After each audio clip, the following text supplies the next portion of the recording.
Hello students, welcome back. So students, today's video is going to be part 22 of our current affairs series, and in this video we are going to deal with following topics. Okay, so let's begin. See, the first news pertains to Western Ghats, titled as "Why has IUCN red flagged the Western Ghats?" Recently ना international union for conservation of nature ने अपनी एक report निकाली, world heritage outlook for report. इस report ने ना जितनी भी नेचुरल वर्ल्ड हेरिटेज साइट्स हैं उनको असेस किया कि उनकी कंडीशंस कैसी है। ओके, एंड इन साइट्स के अंदर इंडिया की भी काफ़ी साइट्स शामिल हैं, including the Western Ghats, Assam's Manas National Park and West Bengal's Sundarban National Park. And IUCN ने इस वर्ल्ड हेरिटेज आउटलुक रिपोर्ट में इन्हें सिग्निफिकेंट कंसर्न वाली कैटेगरी के अंदर रखा है। ओके, सो यहाँ से अगर MCQ बन जाए कि किस कैटेगरी में रखा है, देर आर डिफरेंट कैटेगरीज ना, तो ये साइट्स इंडिया की सिग्निफिकेंट कंसर्न कैटेगरीज में है, कैटेगरी के अंदर है, तो इसे आप याद रखिएगा। एंड ओवरऑल इस लिस्ट में अक्रॉस द वर्ल्ड 252 साइट्स को सेलेक्ट किया गया है, यानी उन्हें असेस किया गया है। अब ये जो क्लासिफिकेशन होता है ना IUCN का इन साइट्स का जो क्लासिफिकेशन होता है, that is divided in 5 categories. The first one is good, the second one is good with some concerns, third one is significant concern, fourth is critical and fifth is sites still being evaluated. Okay, तो India की हमने देखा ऊपर की Sundarbans, Western Ghats and Manas National Park, ये सब significant concern वाली category में आए हैं। एंड ये जो साइट्स को असेस किया जाता है ना, उन्हें 4 क्राइटेरियाज के ऊपर असेस किया जाता है। एक, क्लाइमेट चेंज का इम्पैक्ट कितना है इनके ऊपर। Next, how tourism activities are impacting the natural sites as well as invasive alien species जो होती हैं, जो नॉन नेटिव होती हैं ना एक इकोसिस्टम को लेके, वो किस तरीके से एक बायोडाइवर्सिटी को इम्पैक्ट करती हैं, ये भी एक क्राइटेरिया है। एंड फोर्थ इज रोड्स, जो रोड्स, फ्लाईओवर्स, हाईवेज आपके पास होते हैं wild life sanctuaries national park से, तो ये किस तरीके से वहाँ के हैबिटेट और स्पीसीज को इम्पैक्ट करते हैं। ओके, तो आपसे डायरेक्टली पूछा जा सकता है कि क्लाइमेट की इनमें से कौन IUCN की वर्ल्ड हेरिटेज आउटलुक रिपोर्ट में कौन कौन सा क्राइटेरिया है। So climate change, tourism activities, invasive alien species and roads, आप इन्हें याद रखेंगे। ओके, एंड इंडिया के अंदर ये जो हैं great Himalayan national park, Kaziranga national park, Keoladeo national park, Nanda Devi and valley of flower national park, इनको भी असेस किया गया था। एंड सिक्किम का जो खंगजंड-जोंगा नेशनल पार्क है, इसे गुड कैटेगरी के अंदर रखा गया है। सिक्किम का खंगचंडजोंगा कौन सी कैटेगरी में आता है? गुड कैटेगरी में। वेर एज सिग्निफिकेंट कैटेगरी में कौन से आते हैं हमने ऊपर देख लिया, ये वेस्टर्न घाट्स, वेस्ट बंगाल के Sundarbans and Manas National park of Assam. तो ये प्रीलिम्स पॉइंट ऑफ व्यू से सारे फैक्ट्स आप याद रखेंगे। अब ये न्यूज़ इंपॉर्टेंट क्यों हो जाती है? वी कैन सी कि वेस्टर्न घाट्स से ना काफ़ी क्वेश्चन आ रहे होते हैं। वेस्टर्न घाट्स बहुत ही फेवरेट टॉपिक है UPSC का। As you can see in this prelims question that first statement says in India the Himalayas are spread over 5 states only. Second is Western Ghats are spread over 5 states only. And third is Pulicat Lake is spread over 2 states only. तो बताइए कौन सा correct है? देखिए western Ghats के ऊपर MCQ आ गया ना। सी, अगर आप देखें क्या हिमालयाज केवल 5 states में है? देखिए जम्मू एंड कश्मीर में है, आपके हिमाचल में है, उत्तराखंड में है, देन आपके Assam, Sikkim, Arunachal as well as north eastern states हैं, वहाँ पे भी हिमालयन रेंजेस हैं। सो 5 स्टेट से तो ज़्यादा में है। So with this fact the first statement gets eliminated. अब सेकंड में बताइए आप, वेस्टर्न घाट्स के ऊपर न्यूज़ भी थी कि क्या वेस्टर्न घाट्स केवल 5 स्टेट्स में है? No, this is also wrong, they are in 6 states. कौन से हैं? Your Gujarat, Maharashtra, Goa, Karnataka, Kerala and Tamil Nadu.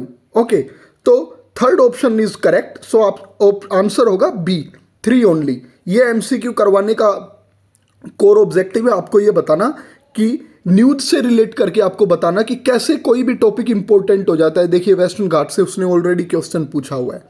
Okay, अब ये पुलिकट लेक है, ये कौन कौन से स्टेट शेयर करते हैं? Andhra Pradesh and Tamil Nadu. Now moving on to the next MCQ, that is from the ecological point of view which of the following assumes importance in being a good link between the Eastern Ghats and the Western Ghats. ये देख लीजिए, फिर western Ghats को include कर लिया है अपने MCQ में यूपीएससी ने। तो बताइए कौन सा टाइगर रिजर्व है जो ईस्टर्न घाट्स और वेस्टर्न घाट्स को लिंक करता है? सो the correct answer is a, Sathyamangalam tiger reserve, है ना। तो ये जितने भी एमसीक्यू इनसे आप अंदाजा लगा सकते हैं कि किस तरीके के क्वेश्चंस यूपीएससी फ्रेम करता है उन टॉपिक से जो न्यूज़ में रहते हैं। Again you can see, in which of the following regions of India are you most likely to come across the great Indian hornbill in its natural habitat. आपको great Indian hornbill कहाँ देखने को मिलेगा?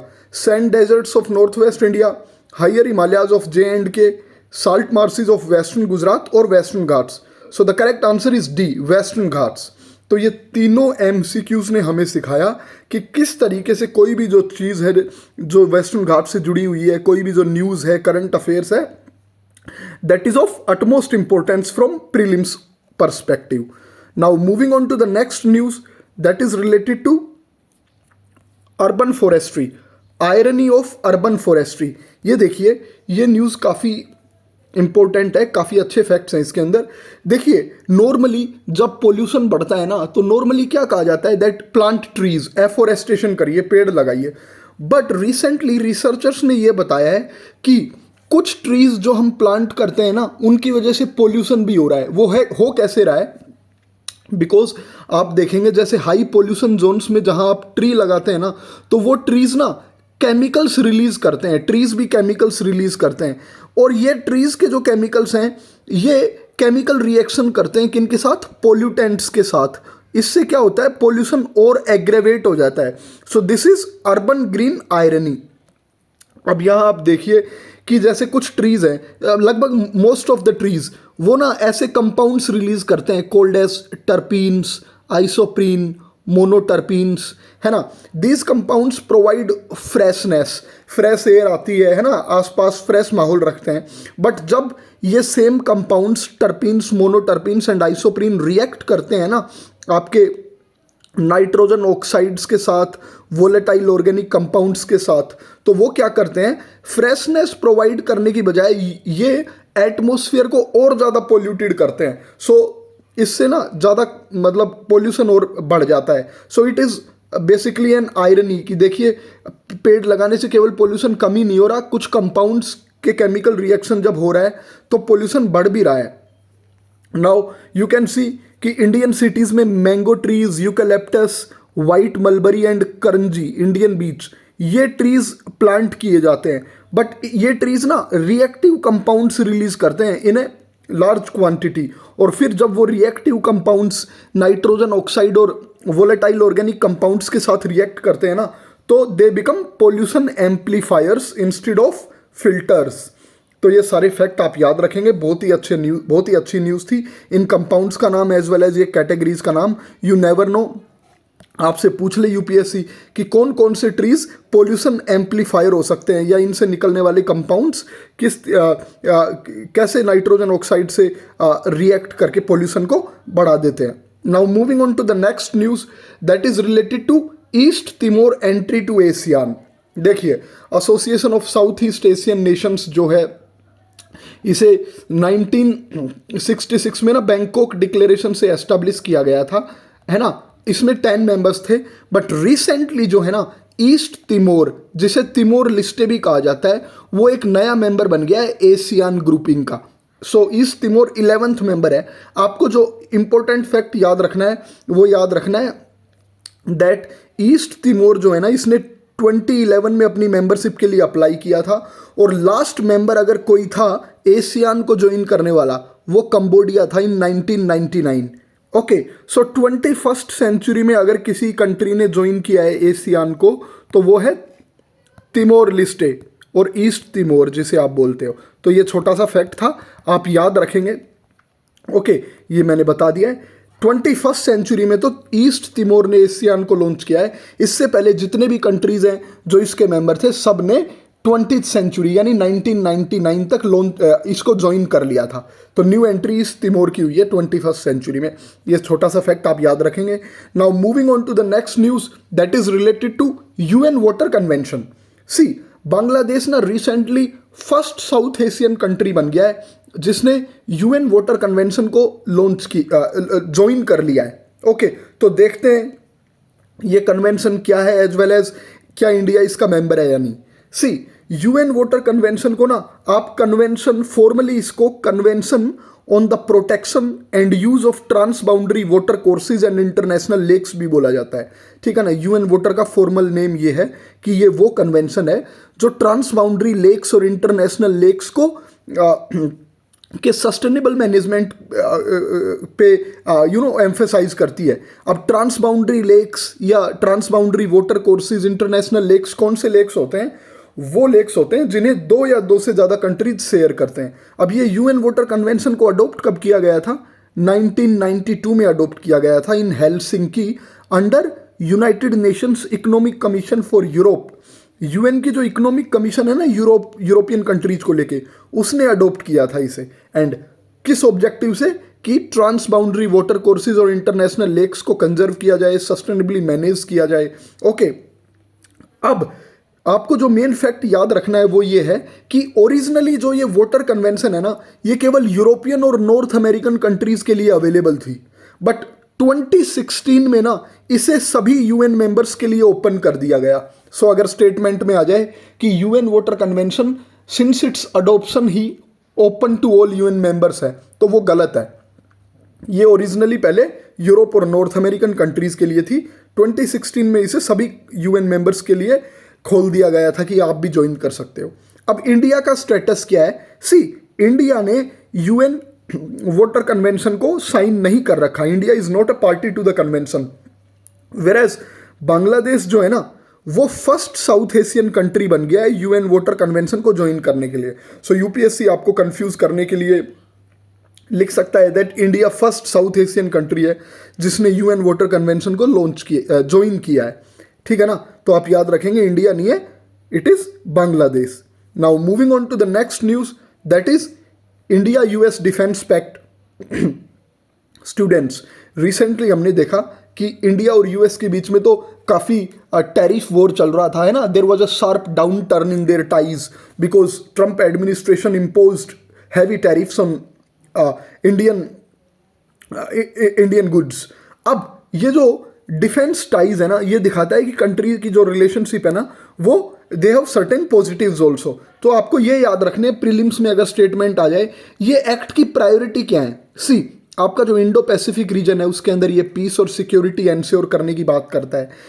Strengthen inter operability across land, maritime, air, space and cyber space.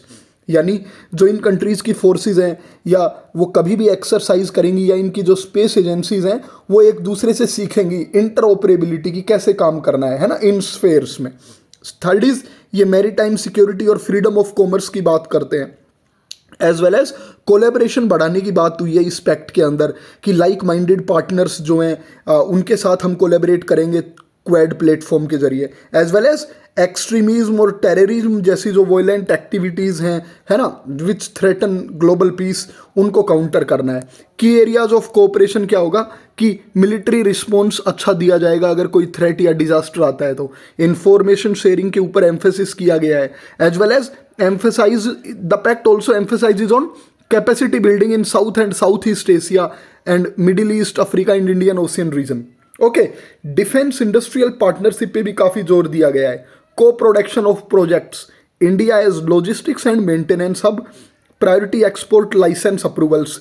यानी priority export license approvals यानी कि अगर India को कुछ, यानी अमेरिका को यूएसए को कुछ एक्सपोर्ट करना है इंडिया में, या इंडिया को यूएसए को, नॉर्मली इंडिया तो क्या ही यूएसए को एक्सपोर्ट करेगा डिफेंस से रिलेटेड, तो प्रायोरिटी दी जाएगी इंडियन लाइसेंसेस को। ओके, तो अगर प्रीलिम्स में ऐसा कोई स्टेटमेंट आ जाता है कि इस स्टेटमेंट में ये बात हुई है कि एक्सपोर्ट लाइसेंसेस को प्रायोरिटी दी जाएगी, तो आप ये सारा याद रखेंगे। Now moving on to the next news that is related to global soil laboratory network. See Down to Earth magazine पे मैं ये एक आर्टिकल पढ़ रहा था सोयल को लेके कि इंडियन सोयल्स काफ़ी डिफिशियंट हैं की न्यूट्रिएंट्स में, तो वहाँ मुझे पता लगा that there is something called as global soil laboratory network. ये जो ग्लोबल सोयल लेबोरेटरी नेटवर्क है ना, इसे 2017 में एस्टेब्लिश किया गया था with what purpose, to build and strengthen the capacities of laboratories in soil analysis and respond to the need for harmonizing soil analytical data। 2017 में आई कि सोयल के ऊपर रिसर्च करनी है ना, सोयल की फर्टिलिटी को कैसे बढ़ाना है, सोयल ग्लोबल लेवल पे सोयल जो है वो कहाँ पे डेजर्टिफिकेशन हो रहा है, कहाँ पे अच्छी सोयल है, इन सब चीज़ों को लेके ये सोयल का डेटा इकट्ठा करता है, एज वेल एज रिकमेंड करता है मेथड्स और इन्फॉर्मेशन देता है कि कैसे सोयल फर्टिलिटी को इम्प्रूव किया जाए, as well as provide reliable and comparable information between countries and projects. आपको बताएगा ये लेबोरेटरी नेटवर्क कि मान लीजिए 2 कंट्रीज हैं, India, China, Pakistan, several countries, तो किसकी सोयल अच्छी है और किस तरीके से एक पर्टिकुलर कंट्री की सोयल अच्छी है और आप अपनी सोयल को कैसे अच्छा कर सकते हैं। As well as it allow the generation of new harmonized soil data sets, नए सोयल डाटा सेट्स बताएगा आपको कैसे मेंटेन करने हैं। And it supports evidence based decision making for sustainable soil management.